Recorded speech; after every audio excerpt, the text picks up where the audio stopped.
Now, the Independent Electoral Commission has this week asked the Constitutional Court for another extension as it seeks to find out where South African voters live. Once a new deadline runs out, the voters' roll will be invalid because the IEC has not verified the addresses of all voters. The IEC says it needs more than another year to gather all these addresses. Now, that will be too late for the elections in 2019, so it wants the Constitutional Court, it's a little bit technical, but it wanted to suspend the invalidity of the voters' roll to avoid having the outcomes of next year's general elections being taken to court. To discuss, we're joined by the Vice Chair of the IEC, Tselane. Thank you for being with us, Terry. So you basically, let me sum this up. You want to go into the elections next year with an incomplete voters' roll, not everybody's addresses. Then you want the suspension of invalidity so that the parties can't cry foul because of that. Absolutely. I think the essence of what we're saying is that we have a voters' roll that does not have the addresses for each and every person who is registered in our system. And we are approaching the Constitutional Court to say, because currently we've got about 900,000 people for whom we do not have addresses, we would like to get an extension in order for us to be able to use the excitement that will be generated by the preparations for 2019 elections, particularly the registration next year, as well as the elections, to be able to procure the addresses of people for whom we do not have addresses. How exactly does it work? So I'm registered at a voting station, so I should go there. What if you have no address? Yeah, in terms of that's a crucial point, because in terms of the... Can you still register somewhere? How exactly does it work? No, there are two elements here. One, it is what the electoral legislation says.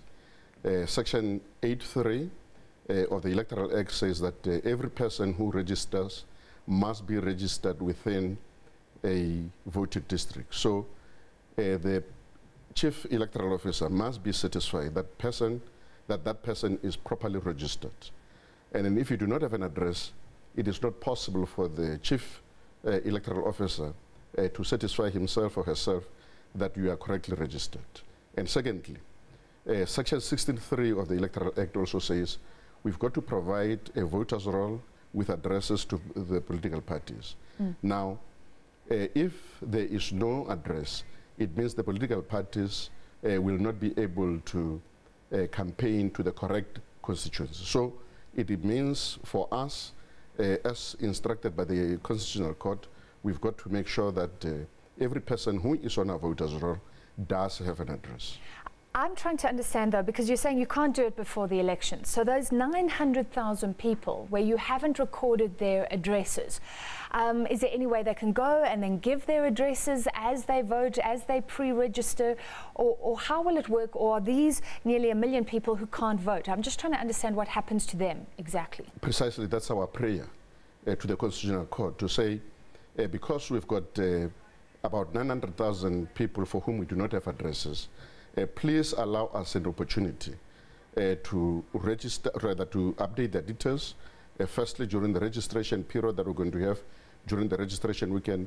I mean, in the last registration weekend, on the 10th and 11th of March, we managed to get the addresses for about 1.66 million people.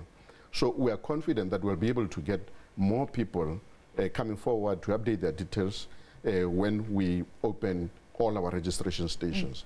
But also we are saying to the Constitutional Court, because the elections have got a capacity to generate its own excitement, let us allow an opportunity for those people for whom we don't have addresses to be able to submit their details on the day of the elections, and then we can be able to use that information to update their details. Has the IEC been sitting on its hands? Because according to one report, the court's notes state that there was 34% when the first court order came.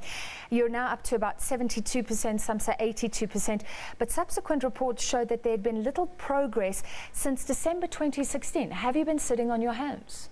No, not at all. I mean, at the time when we approached the Constitutional Court in Mhlope matter, we had about 16 million people for whom we did not have addresses. Now, as I've suggested to you, we have about 900,000 people for whom we don't have addresses. Now you can see that we've really made strides from the time when it was 16 million people out of the 26 million people who are registered on a voters roll to a situation now where we've got only 900,000 people. There's progress.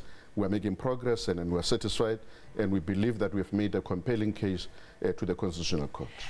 Okay, so the DA and IFP opposed you, though. So as I understand it, they want the elections to go ahead, but they want the voters' roll declared invalid. So if there's a problem around this address issue, they can come back and say there was a problem and address it with you, or maybe even kick out some of the votes. I don't think we are really far apart from each other as parties. If you look at the papers submitted by the DA, the IFP, as well as the independents, you can begin to see that there is an agreement to a large extent. I mean, the DA's papers are saying, give the IEC a shorter period. And what the IFP is saying is that we've got to be given, we should not actually be given blanket immunity. In other words, whereas they agree with everything that we're saying, they're saying we should not allow a situation where we cannot actually be challenged on any aspect of the voters. Okay, but finally, is there scope for manipulation? The idea is that you take busloads of people from one province to the next. I don't know exactly how it works, but they are obviously keeping their options open, these opposition parties. Well, the truth of the matter is that this is much more relevant for local government elections. In 2019, we're going for national and provincial elections, and that scenario does not actually apply. Because effectively you could vote anywhere in a national election, even if you're registered in Gauteng, you can vote in the Cape, sir. Absolutely, you can vote anywhere. And in a situation where you are registered in Gauteng, but you are in Western Cape, you are going to lose your provincial vote. So, but if you are in the same province, you will get both national and provincial votes. All right, thank you very much, IEC Vice Chairperson Terry Tselane.